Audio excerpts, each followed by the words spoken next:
ভাইয়ের জুতো চুরি করে নিয়ে শালীরা সব টাকা দাবি করলো। শেষে কত টাকায় রফা হলো দেখো।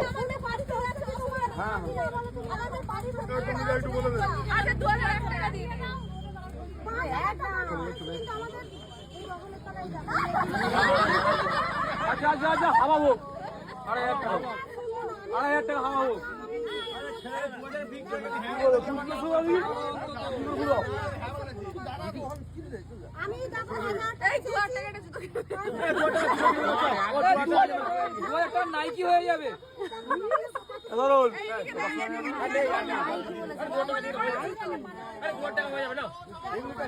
ইনি এখানে বগলে করে জুতোটা লুকিয়ে রেখে এনেছিলেন এখানে। তো আমি বলছিলাম এনাকে সমেত গাড়িতে তুলে নাও, তাহলে জুতো সমেত ওনাকেও নিয়ে চলে যাওয়া হবে।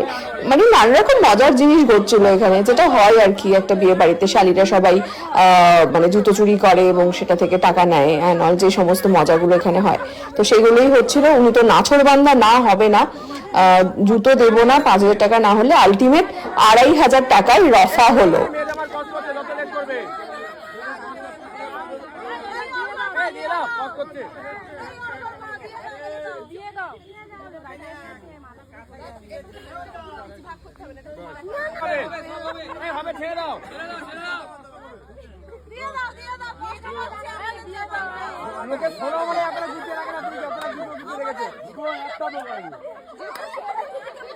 পড়িয়ে দাও, পড়িয়ে দাও।